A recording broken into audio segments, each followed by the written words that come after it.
Sometimes it seems like the bosses get all the glory. Everyone wants to be like them, to have the gear that they have. Meanwhile, the brave Hollow who sacrificed everything to keep them safe from the player is pushed aside, to be ragdolled into a corner like a piece of trash. And though even the most illustrious of bosses will one day fall to the sword of the player, for a boss, defeat is the creation of a legacy. Honor or infamy is guaranteed by virtue of the title of boss alone. But in the case of a humble Hollow warrior, defeat grants you neither of these things. Defeat is merely your final step into oblivion. Tired of serving ungrateful lords, the enemies of each level have started to rebel against the bosses, taking it upon themselves to usher in the next age. The goal in this challenge is to defeat each area boss as one of their minions. For example, we would defeat Gwyn as one of his Black Knights. Not every boss has minions, so in these cases, we'll just defeat them as one of the enemies in the area, even if they aren't affiliated to the boss. There are also special cases where the boss has neither enemy minions nor enemies in the area that we can imitate. But in these cases, they likely have some other followers that we can cosplay. For example, maybe an NPC. The rules of this challenge aren't strict at all. The only thing I have to do is collect gear from the minions of each boss and use it during the boss fight. This includes weapons, armor, and sometimes spells and consumables. If they don't drop the clothes they are wearing, we'll have to get creative and mimic it to the best of our abilities. All but 2 of the enemies I plan to cosplay in this run have gear that is obtainable before the boss fight. And since I don't have anyone to summon to drop these items for me, I'll just spawn them in myself. I don't consider myself a challenge run purist by any means, especially considering how I always allow duping in my runs, but regardless, I don't usually spawn items in, and I even considered going through New Game Plus, but honestly, that's overkill for a couple of armor sets. So I'll spawn them in, but I will impose a penalty for doing so. Since this is already going to be a farming heavy run, I will allow duping for anything that can be farmed already besides enemy gear. That way I'm not taking away too much from the exploration aspect of the run. As always, this is just to save time in cases where I would be farming off camera anyways for reaching weapon requirements or getting upgrade materials. With all that covered, let the enemy rebellion begin.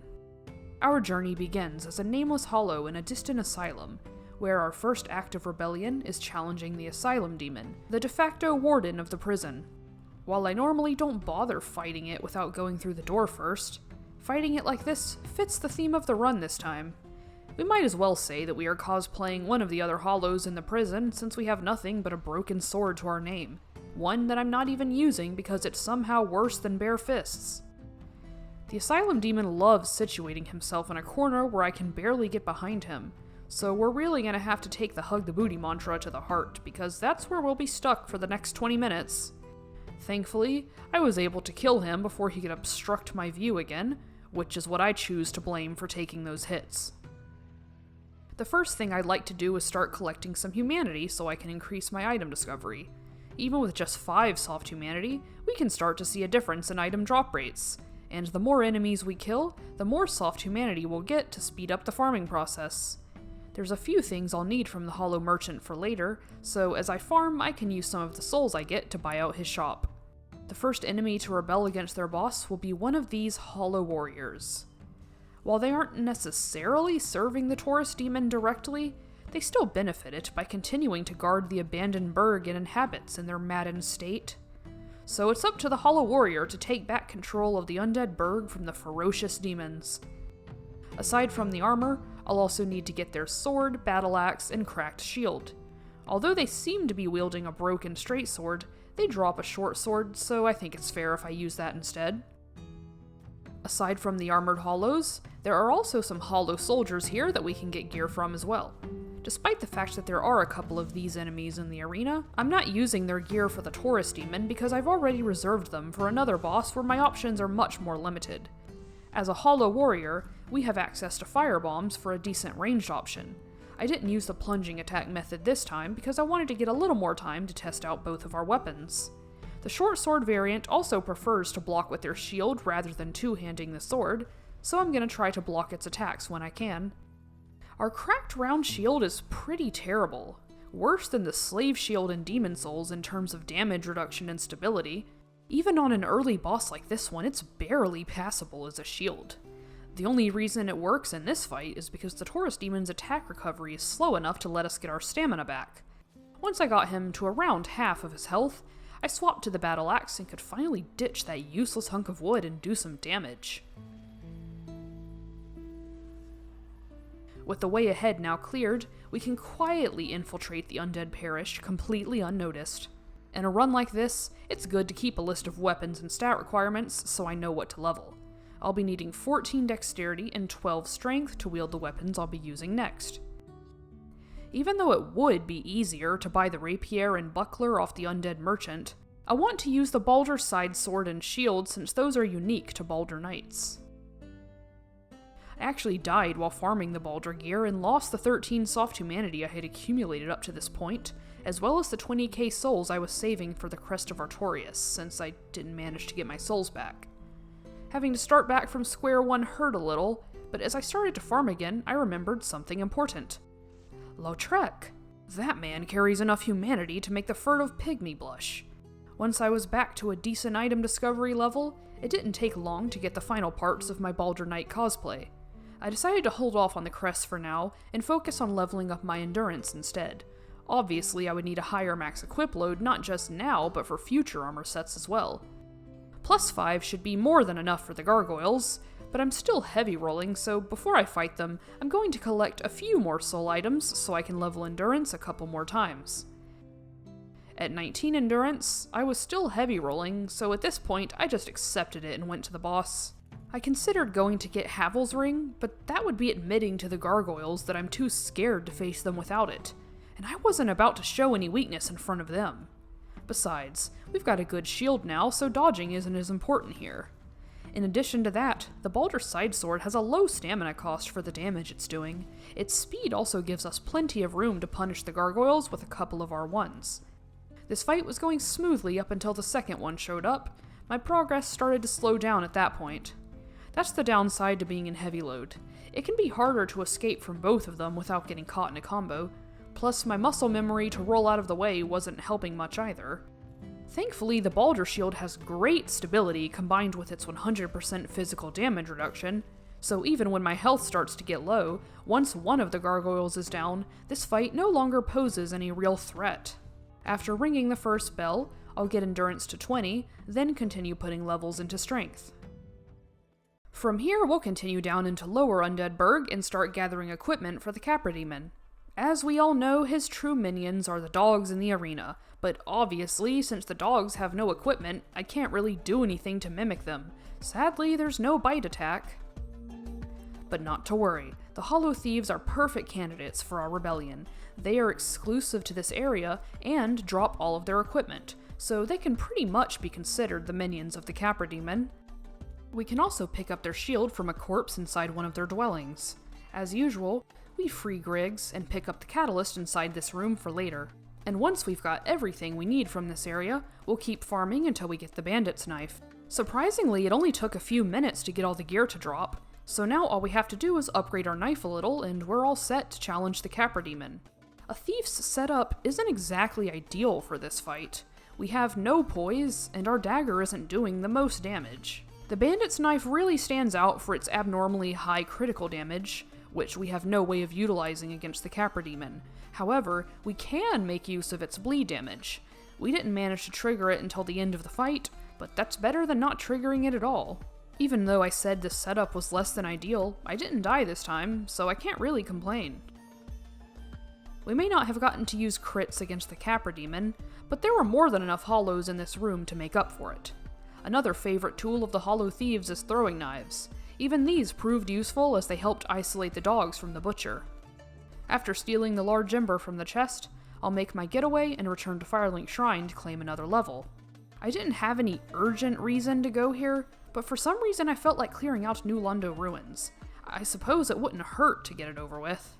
The area boss isn't happening since we haven't even gotten to Sif yet, but we can at least get the key to the seal early. With all this humanity, I was able to get a jagged ghost blade without even trying, so we might as well equip it and show it off a little. It'll certainly make all our Hollow Thief friends jealous. How much do you want to bet that this floating item dropped by the Banshee was the Ghost Blade? The only reason I didn't die to Ingward is that if you're close enough to him when he casts, his spell will fly over your head. Well, that and pure luck.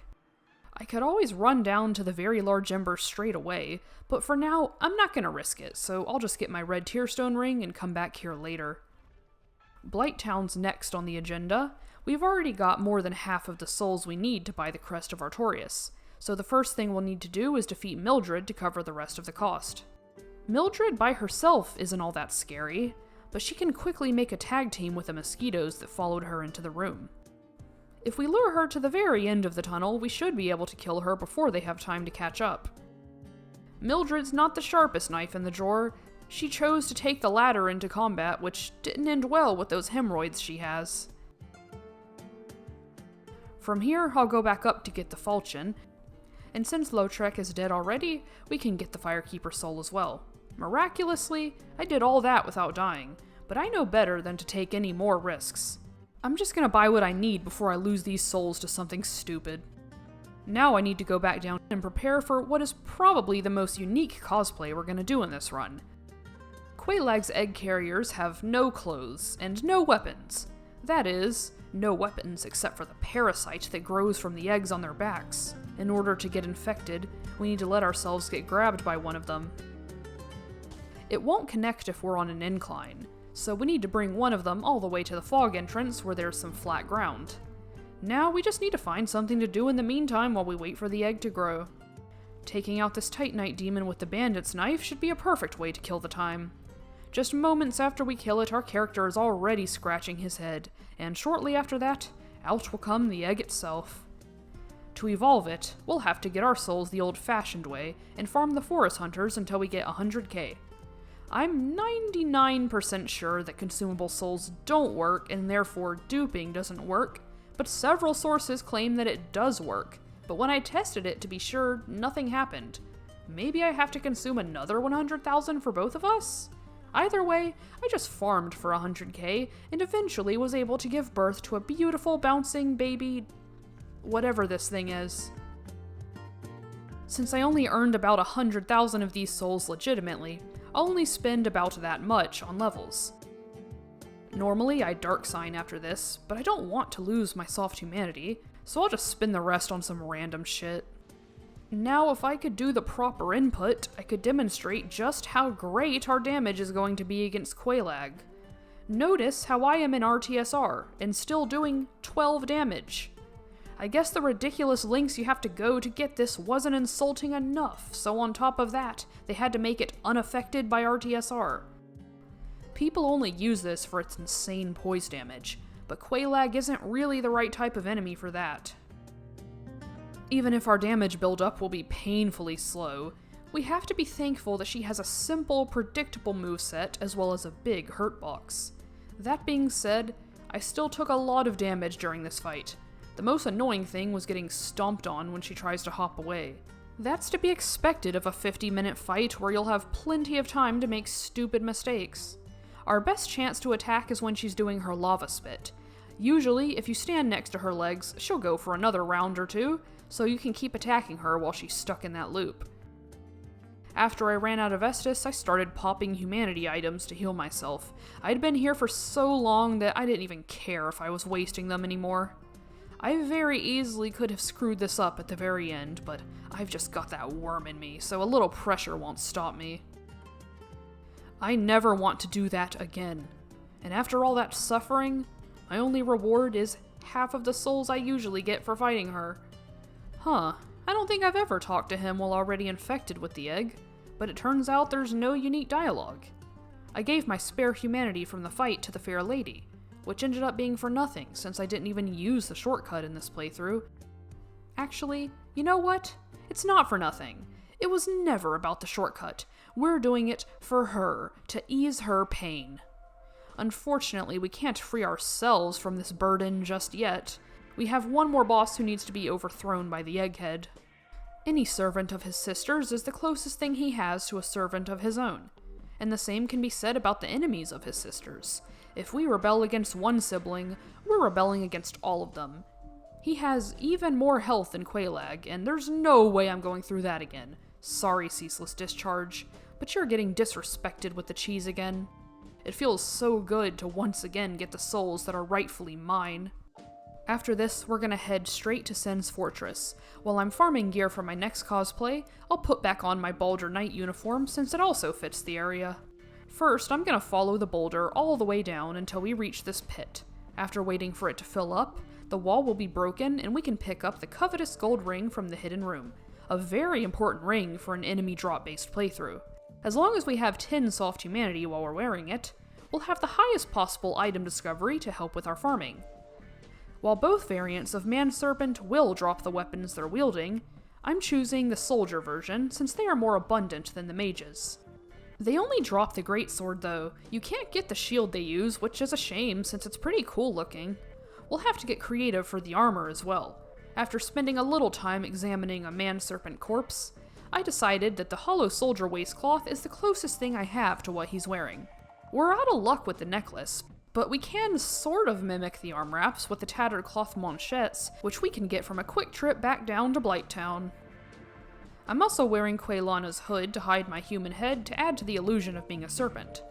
From the side, the shape of the hood almost looks like a snake, if you squint hard enough. All that's left to do now is get a couple more levels so we can hold the greatsword in one hand like the man-serpents do. There's enough enemies hiding around the fortress to get that done without an issue. Once we meet the 24 strength requirement, we use the warrior's round shield as a substitute for the unobtainable wooden shield wielded by the serpents. Even just relying on the one-handed moveset isn't a big deal for the Iron Golem. Sure, the damage isn't the best, but avoiding its attacks isn't that hard, even for me. It couldn't have been easier for the man-serpent to infiltrate the City of the Gods. From here, we can already start taking out these sentinels for their weapons. Both the halberd and the shield take 36 strength to use, so we better get to leveling. In addition to the sentinels, you can find several types of Silver Knight in Anor Londo. In both cases, we only have to farm for the weapons since the armor can be found elsewhere. This works out perfectly since there are 2 bosses in Anor Londo. We can fight one as a Royal Sentinel and the other as a Silver Knight. I managed to die again at some point during this farming session and lost around 50k souls. But the weirdest thing about this is how fickle the game is with drop rates. It was only when I lost most of my soft humanity that I got the straight sword I wanted. I had forgotten that you need 22 dex to wield this, and since we're already gonna need 36 strength on top of that, now is as good a time as any to dupe. I like to dupe as late as possible to keep levels cheap for as long as I can, since I don't dupe to raise stats outside of weapon requirements. We're almost ready to become a giant sentinel. All we need now is the armor, which we can buy from the blacksmith across the hallway. I'll blow the rest of the money on upgrade materials, which can be used on the giant's halberd. The Royal Sentinels are distinguished from their lower-ranked counterparts by their ability to cast miracles. So after getting 12 faith, we'll equip a talisman as well so we can use heal. Now to do away with Ornstein and Smough, but they aren't letting the Lord Vessel fall into the hands of a rebel that easily. To make things even more difficult, as a giant sentinel, I feel like the build wouldn't be complete if I weren't overloaded, so for this I'm foregoing Havel's Ring in favor of accuracy. In Dark Souls 1, being overloaded doesn't necessarily make a fight more difficult, especially if you're running a proper tank setup. I ended up as the most inefficient but still technically functional tank one can be. While I have enough poise to attack and heal through as many hits as I want, my health is still too low and I don't have the damage output to make up for it. I didn't want to over-upgrade the halberd and make the fight too easy, but it turns out there was never any reason to worry about that. On the first attempt I made decent progress, as in, I almost finished the first phase. The bad thing about being overloaded is that since I basically can't move from the same spot, they can just push me back with their attacks the whole time and take me wherever they want to. And they wanted to take me to the furthest corner of the arena where there's as little space for the 3 of us as possible. After attempting those 2 for a while, I realized that I would need to lean into the defense aspect of a tank build more if I wanted to beat them. Of course, I'm still going to upgrade my halberd again, but the main thing I want to focus on is my own survivability, starting by taking advantage of the armor upgrade system that I tend to forget about. We'll also upgrade the giant shield to +10, which will vastly improve its stability. One last thing I would like to do is buy the Thunder Stoneplate Ring. We can kill 2 birds with 1 stone by farming Painting Guardians for souls and, if you're lucky, the Painting Guardian sword. I didn't record the whole session, but was it always that easy to farm those? I actually got 3 of them in under 10 minutes. That just feels ridiculously lucky. Aside from the sword, the Painting Guardians are also a good way to farm soft humanity due to the sheer amount of them in that room. My new setup helped tremendously in this fight. While I still can't tank through certain attacks, particularly some of Smough's attacks, since my defense is higher, I'll be able to survive them with plenty of time to heal myself afterwards. During Phase 2, the Thunder Stoneplate Ring will be very helpful since we're forced to stay close to Smough, where he's programmed to do the lightning AoE most frequently. The rest of the fight is a race to outpace each other in damage, as I can only block so much of the lightning damage from the AoE. I was aggressive enough to finish him just before having to use my last cast of heal. With this hurdle finally passed, we can get a couple more levels, and it would be most wise to put them into Vitality this time. From here, we're free to take our pick of any of the domains of the Four Lords, and this time I felt like taking on the Demon Ruins first. This whole area is a weird situation, since it's notoriously unfinished. This means there aren't many unique enemies, and the few unique enemies you can find here don't even have weapons. So this means that the minions in this area won't be regular enemies at all, but cosplays of the bosses that we've already fought. Our options are the Taurus Demon and the Capra Demon, and we need to assign one of each to the Demon Fire Sage and Centipede Demon. How do I assign the lesser demons to their respective leaders? Through their boss themes, of course. We'll assume that since the Taurus Demon shares a theme with the Demon Fire Sage, the Taurus Demons are its closest servants. Likewise, the Capra Demons prefer to serve the Centipede Demon due to their similar tastes in music. The Demon Fire Sage is the first boss we'll have to face here, so we can start killing the Taurus Demons at the beginning of the level to hopefully get their Great Axe. Even if you don't get the drop from here, there's still a respawning one in front of the boss room that can drop it as well. The Taurus Demon doesn't wear any clothes, so the only thing we need is the Helm of the Wise for the horns. As long as you don't look at the mask from the front, it's not that bad for a cheap imitation. The Great Axe itself is pretty cool. I particularly like the heavy attack, I just didn't get a chance to use it often in this fight. I didn't even bother upgrading it because I felt confident enough to do this fight with anything after fighting the tutorial version barehanded. The Demon Fire Sage also likes to loop the butt slam a lot for free openings. My typical patterns did start to work against me when I couldn't get behind him to block the AoE, so I had to be careful there. Still, I managed to pull through in the end even with my humble +0 Great Axe. I've farmed the 2 machetes I need for the Capra Demon build. The only problem is I still need 40 strength to use them. I've got a few errands to run anyways, so why don't we mix it up instead of duping this time? First, I'm gonna pay a visit to our friends back in the asylum, where you've probably noticed I've swapped around my gear. Now I'm a Hollow Soldier, one of the few enemies that guards the asylum, which is why I've planned to be one to fight the Stray Demon. I can't even kill one of these guys in one hit with a 2-handed backstab, so I'm actually gonna head back out to upgrade my longsword to +6. As I went through the forest, I got a lucky Black Knight halberd, then went to the tower to finally get Havel's ring. From here, I killed the Hydra so I don't have to worry about it later, and then freed Dusk before returning to the asylum to challenge the Stray Demon. I literally just fought one of these guys, so I didn't struggle much with this. It was just a basic longsword boss fight, nothing special about it. I'll grab the doll on my way out, and by now we should be able to finish leveling for the machete.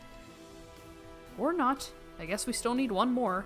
There's always something more to do. For instance, we can kill a few of the Titanite demons in Sin's Fortress, sell a few things to Frompt, and that should do it.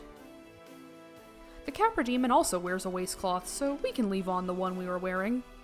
I've prepared for the fight by upgrading the right hand one to +8, and the left hand one to +4. If it would just give me a chance to hit it once, maybe we could see if our damage is any good. Once I finally catch a break, I have time to get one hit with the right-hand weapon. As you can see, the damage is decent, and the long wind-up isn't much of an issue on a boss like this.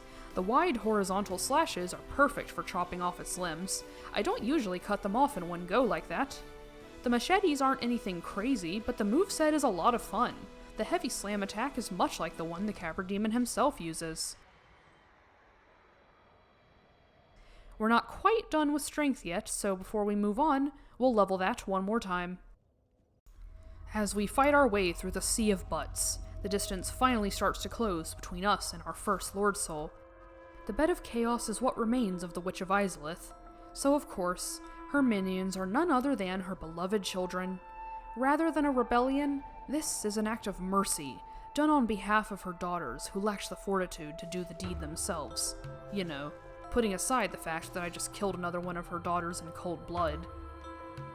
The Ceaseless staff's description tells us that this was once a catalyst for flame sorcery, but we'll be using neither sorcery nor pyromancy here, because her own daughters know to fear the flame more than anyone else, and wouldn't even think to use it against the monstrosity that engulfed their mother. We'll just be using it as a melee weapon, since this is one of the few fights where your weapon choice means nothing.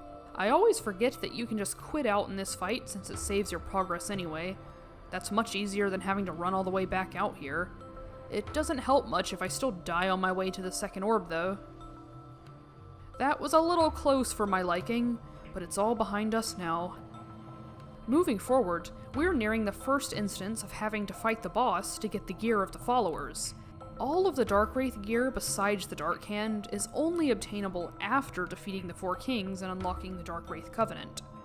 I highly suspect that all of the gear was initially planned to be regular drops from the Darkwraiths, but maybe they just didn't have time for other rewards and had to move them to the Covenant, mainly because the Darkwraiths still randomly drop the Dark Hand that is simultaneously a Covenant reward. We'll worry about that in a bit, but for the time being, I still need to fight Sif, which I honestly forgot I hadn't done yet. For Sif, we can simply grab the stone set from a chest, and from there we can farm the stone knights in front of the Moonlight Butterfly Arena until we get the stone Great Shield and Greatsword. We're gonna try something a little different. The stone knights are left-handed, so I'll be wielding the sword in my left hand as well. In the right hand, the shield can only use a shield bash. We have to two-hand it if we want to block. And we also don't get access to the weapon art, but I would be very surprised if it worked on Sif. Since I'm so committed to accuracy with this one, we're back to being overloaded. The left-hand setup takes some time to get used to. I was already trying to press the block button, forgetting that it's my attack button now. While we're limited in what we can do, simplicity isn't necessarily a bad thing. Sif jumps around a lot, so we just have to wait for her to jump over us, blocking all her sword swings in the meantime. Once we're under her, there's not really much she can do to hurt us until she retreats and we repeat the process. Game, I don't want to see this. Why are you making me do this? This fight never fails to make me feel like a reprehensible villain. After that, we've already forsaken all honor, so as you can see, I've summoned my imaginary friend to drop the gear I need to face the Four Kings as a Darkwraith. We have the Dark Sword, as well as the Dark Set to match our Dark Hand. Though we won't get much use out of that one in a boss fight. I am upgrading my sword as much as I can for now, but I didn't forget about my promise, there will be a penalty for spawning it in. I decided that my penalty would be to beat them without healing. I think that's a decent way to make it more difficult without adding any unnecessary tedium. Just to be sure, I unequipped the Estus from my hotbar because I knew that my muscle memory would get in the way again. Virtually all of my problems in this fight stemmed from the same attacks, the AoE and the grab. I found a semi-consistent method to dodge the grab. If you catch it soon enough, you can unlock the camera and circle around them to make it whiff. The AoE actually isn't that hard to get out of. The problem is that it messes up my positioning and makes it more likely for me to get caught by their other long-range attacks. Once I was right next to one of the kings, most of their melee attacks wouldn't be a threat. Another thing I noticed is that the grabs seemed to come out more often when I was directly in front of them, so I made it a habit to circle around their left side when I wasn't attacking. This method is what won me the fight. I had been using RTSR since I knew I would get hit a lot, but on the winning attempt, I got such good luck with their attacks that I never even activated it. I should have picked this up before the fight, but since I didn't, I'll just consider it my reward for what I went through with the Four Kings. I think I've been putting off the Catacombs for long enough, so without further ado, let's get our weapon prepared and head on down. The skeletons here will drop the red and white round shield, but you can clearly see that the one they wield is actually the warrior's round shield, so either of these shields are fair game. Just pick whichever one you like better. I'm also wielding the falchion since it's used by at least one type of skeleton. We aren't using it on a boss just yet. We're here for these bone wheel skeletons and their special shield. The hardest part about this is going to be surviving long enough to collect the weapon. The boss itself won't be an issue. Once we get the shield, we'll upgrade it just a little, though I'm sure even an unupgraded one would do just fine against Pinwheel. Its special attack lets you spin the wheel as obnoxiously as the enemy itself. And it tears poor Pinwheel apart. Poor guy. His minions are actually even more infamous than he is. It almost makes me feel bad. At 48 strength, we should be able to meet the requirements for all of the strength weapons in the run. Before rebelling against Nito, this skeleton in particular had a bone to pick with the necromancer and stole his lantern in the process. So now we have a skull lantern to light the way. I might as well max out the falchion since I have no reason to hang on to this titanite slab otherwise. Once I find my way to the second bonfire and kindle it, I start heading towards the covetous silver ring, getting a second lucky BK halberd in the process. Of course, I also died and became hollow again somewhere in between, but I'll be honest, I'm glad I did because saying I'm a skeleton while in human form just feels awkward. My fellow skeletons are going to be the ones who make this difficult, not the boss man. They know as well as I do that Nito's slow movements make him an easy target for my falchion, so they'll be swarming around me non-stop. Sure, I could technically just infuse it with a divine ember and get rid of that problem entirely, but what kind of skeleton would be carrying around their own weakness? It just wouldn't be right. Besides, a true rebel is always prepared to face even their closest allies. I know my own limits, so I had a feeling I would be needing my blooming purple moss clumps. Case in point, I got toxified twice in the span of 12 seconds. After Nito, only Seath's Lord Soul fragment remains, and in order to get it, we'll have to wrestle the trident from one of his channelers. This is one of those universally hated item farms. Despite how good my luck has been as a whole, I was still shocked to get it so quickly. We're not going to be using it anytime soon though. I completely forgot about the intelligence requirement. It takes 24 of it to use, and we have 11. Even if I get it all the way to +5, the damage is still going to be terrible if I'm not meeting the requirement. I'll finish up with the area so I can get the armor I need, but before I fight Seath, I'll take care of some of the optional bosses since I need some souls. The Moonlight Butterfly isn't going to be very useful for getting souls. I'm just making sure that I kill everything. Apparently the stone set isn't very good at defending against magic attacks, and neither is a sword. The only reason this was longer than one cycle is because I was using the left-hand setup again, and I almost made it 3 cycles when I tried to gloat and finish it with a shield.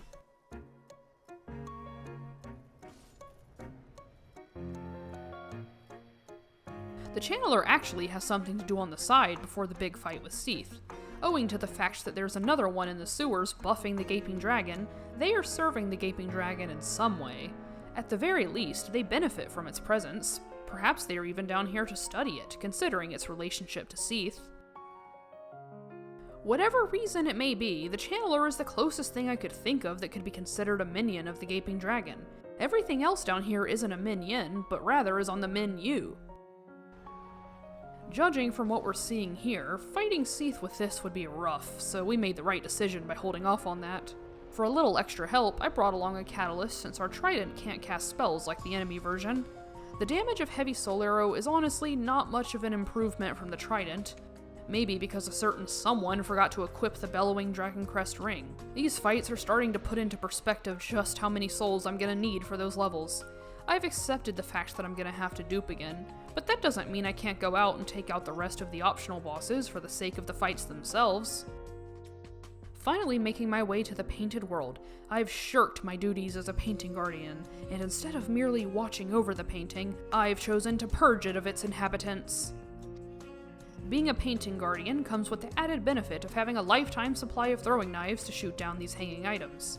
Once we're further in, we can finally get our robes so we don't have to freeze to death. Then it's time for everyone's favorite part of this level, the well. Just when I learned their weakness from all that farming, they put them in a tight corridor where I can't walk around them. Aside from a single casualty, I managed to make it back up to Priscilla unscathed. We won't waste any time conversing with her, let's get straight to the point. Since I've tagged her with a throwing knife, I should be able to see it floating around for a few more seconds to give away her location. The Painting Guardian swords have a unique dance-like moveset that's as functional as it is graceful. She is quickly staggered out of her invisibility, and I like how even when I don't need it, I can still see myself subconsciously going for the tail cut. This fight isn't very difficult, but you should always be careful if you're trying to show off with flashy flips and spins. Her scythe will bleed you out very quickly, so you'll definitely die if you aren't paying attention to the meter. That leaves us with just one more optional boss to clear out, Gwendolyn. This is our chance to use all that Silver Knight gear we picked up earlier. My choice of weapon will be the Silver Knight Straight Sword. She won't be happy with us regardless of what we do, so it's better to kill the Firekeeper now for a free Estus upgrade.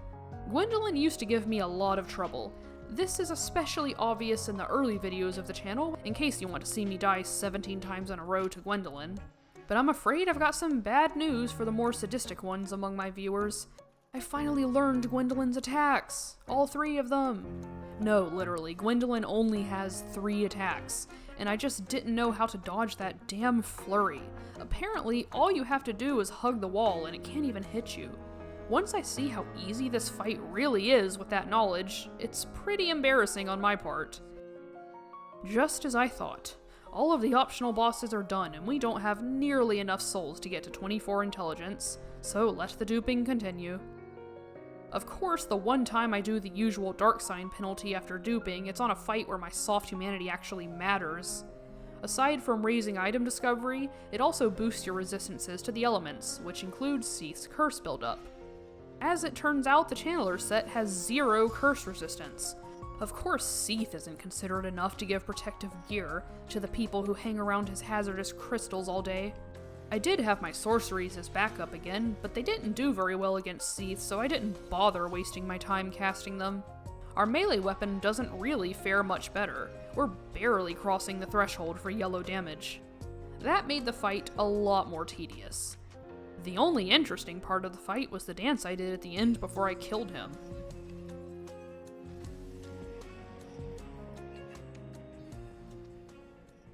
Getting transported back in time to the Sanctuary Garden seems to have had an effect on my armor. It looks a little different now, and my sword has been replaced with a stone axe. The Sanctuary Guardian is a little higher on the chain of command than a Guardian Golem, so this is the most fitting choice for this fight.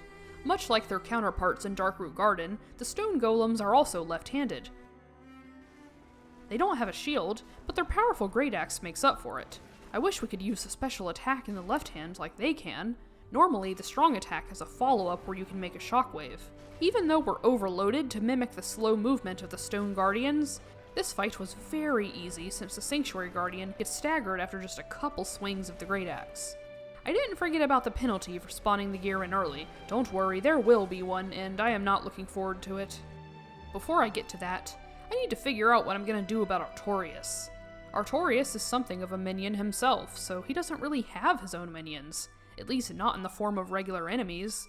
Manus has already claimed the Bloatheads, and we need to save something for Kalameet, so we can't use any of the other enemies in the area either. This leaves us with one option, Artorias' closest companion, his beloved wolf Sif. Sif wields the greatsword of Artorias, which can be made by ascending a broken straight sword.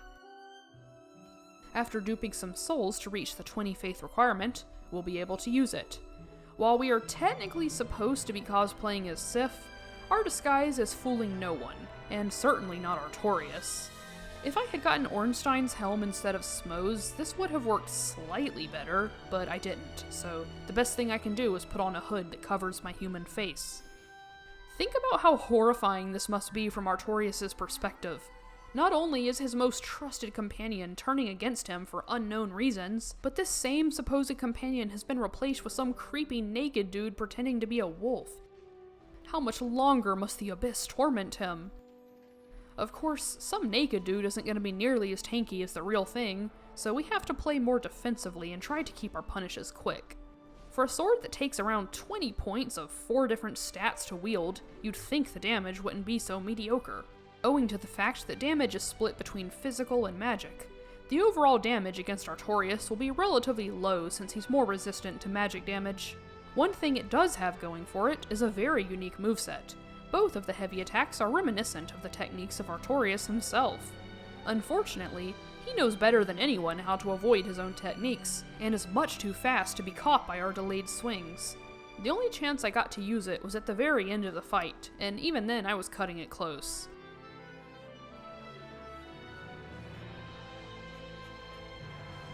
From here, we can start preparing to fight Kalameet. Kalameet himself doesn't have any relation to any of the enemies on the map as far as I know, so we had to get creative for this one as well. All we know is that since nobody is brave enough to face him, he's managed to carve out a piece of this forest for himself, much to the dismay of the scarecrows who already live here. They've been forced to live by his rules for too long, while they toil in the valley to make sure everything is harvested and pruned to perfection. Kalameet's been flying overhead and burning away their hard work. So if the gods won't do anything about it, then the scarecrow gardeners will have to take care of the dragon problem themselves. We've got a bit of a mishmash of armor to imitate their yellow tatters, as well as a sack to imitate their head shape. Once we plow our way through some of the enemies in the township, we'll pick up the crest key so we can start the fight. I died to this a few times before getting used to it again. What seemed to be killing me the most was his dive attack. If you mistime the dodge on that one, it can hurt pretty bad. And don't forget to watch out for his tail on your way back up. Damage-wise, the plow has better DPS than the Greatsword of Artorias did. It also has a unique strong attack. Your character will do the same type of delayed thrust that the scarecrows do. Just be careful not to whiff, otherwise you'll faceplant like an idiot.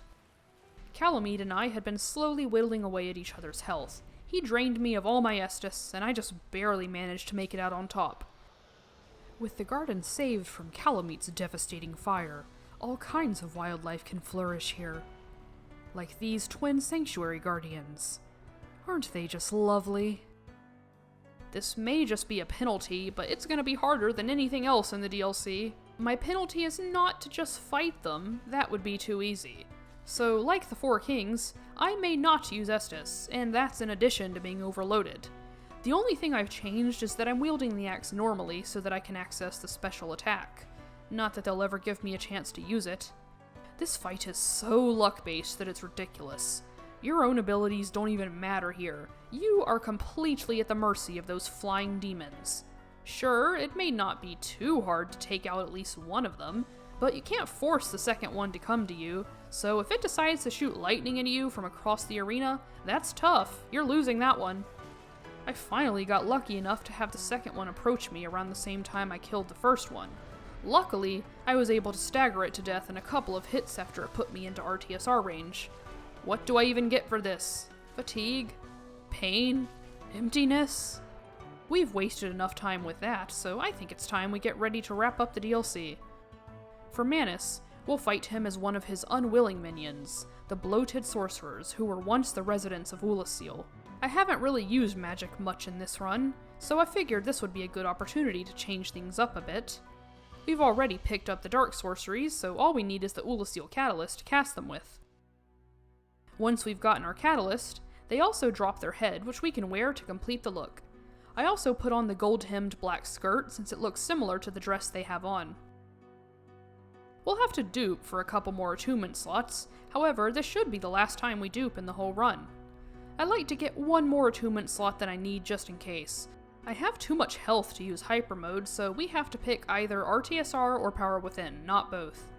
With at least one of those buffs going, this fight should be doable, despite Manus' large health pool. The first time around, I wasn't really paying attention and wasted a lot of casts of Dark Bead by casting it from far away. The farther away you are, the less orbs connect. On the other hand, casting it up close, where all the orbs connect, can reach ridiculous levels of damage. We just don't have the proper setup for it. That's not to say that our damage is bad, it just isn't going to be enough to take out his whole health bar in 3 hits. I ran out of casts pretty early, and hoped that my catalyst could finish the rest of his health bar, but I say that like he didn't still have a third of his health remaining. I eventually chose RTSR instead of Power Within once I saw how little damage I would actually be doing. The amount of casts I had wouldn't even be enough to kill him. I would have to use my catalyst at some point. The only thing that changed that was the fact that I managed to get just 1 instance of instability damage. That tiny amount of extra damage was all it took to win the fight. From here, I could simply wait out his magic attacks for an easy chance to cast Darkbead.